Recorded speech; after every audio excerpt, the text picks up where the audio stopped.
Conversion of fraction into percentage. जब आपके पास fraction हो तो उसे आप परसेंटेज में किस तरह तब्दील कर सकते हैं? Multiply and divide by 100। जब आपके पास फ्रैक्शन हो उसे आप परसेंटेज में तब्दील करना चाहते हैं तो उसे मल्टीप्लाई करें और डिवाइड करें 100 के साथ। रिप्लेस 1/100 बाई परसेंटेज, 1/100 को आप परसेंटेज के जगह रिप्लेस करें। And simplify the remaining fraction, और बकाया जो फ्रैक्शन है उसे सिंप्लीफाई करें। अब आपके पास 2/5 है और 1/4 है। आपके पास ये है 2/5, 2/5 इसे हम ज़रब भी देंगे 100 के साथ और डिवाइड भी करेंगे 100 के साथ। तो 2 को 100 के साथ जब हम ज़रब देंगे तो ये हो जाएगा 200 और बटा आपके पास 5 आ जाएगा और ज़रब में आ जाएगा यहाँ 100, तो इसके साथ ज़रब हो गया, यहाँ पे 1 रह गया, ये आपके पास 1/100 रह गया। और ये 1/100 जो है ये हमारे पास परसेंटेज के बराबर है, यानी ये परसेंटेज है। 5 का 5 और 5 4 20 और ये 0 आ जाएगा तो 40 और ज़रब 1/100। तो ये जो 1/100 है इसकी जगह हम क्या लिख सकते हैं? ये परसेंटेज के बराबर है, तो यहाँ पर हम 40% लिख लेंगे। तो ये जो फ्रैक्शन था इस फ्रैक्शन को हमने तब्दील कर दिया परसेंटेज में। क्वेश्चन नंबर 2 आप कर सकते हैं, convert the following as percent. ठीक है, इनको परसेंटेज में तब्दील करें। तो 9/15 पहले जुज़ में आप लोगों के लिए कर देता हूँ, 9/15।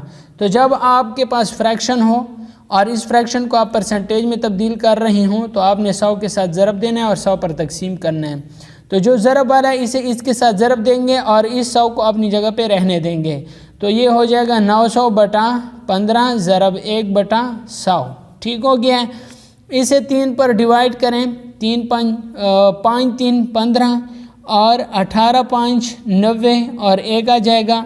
फिर 3 एकम 3 और ये आ जाएगा 6 3 18 और 0 आ जाएगा। यहाँ पे 60 को 1 के साथ ज़रब दें तो ये 60/100 और ये 60/100 को हम किस तरह लिख सकते हैं? 60% लिख सकते हैं। तो इसका आंसर ये आ जाएगा। दोस्तों मज़ीद जो हैं वो आप बिल्कुल इसी तरीके से क्या कर सकते हैं, इसको बकाया इनको हल कर सकते हैं। 2 सही 1/4 मैं आप लोगों के लिए सॉल्व कर देता हूँ। 2 सही 1/4, तो यहाँ पे देखें 2 सही 1/4। ठीक है, 4 दूने 8 8 और 1 9, 9/4 ज़रब 100/100 आ जाएगा। ठीक हो गया।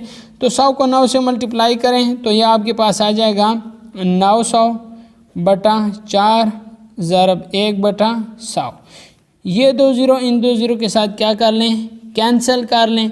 सॉरी, यहाँ पे कैंसिल नहीं करना, ठीक है, क्योंकि हमने इसको परसेंटेज में लाना है। तो ये 100 हमारे पास मोस्ट इम्पॉर्टेंट है, ये 100 हमारे पास पड़ा रहेगा। ठीक है, अब हमने क्या करना है, 2 दूने 4 और 45 दूने 90 और 0 आ जाएगा। फिर 2 एकम 2, 2 दूने 4 और फिर 2 दूने 4 1 10 और 5 दूने 10, तो 225।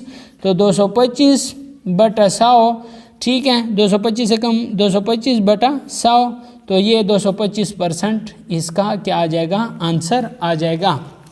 इसके बाद आपने बकाया क्वेश्चन भी इस तरह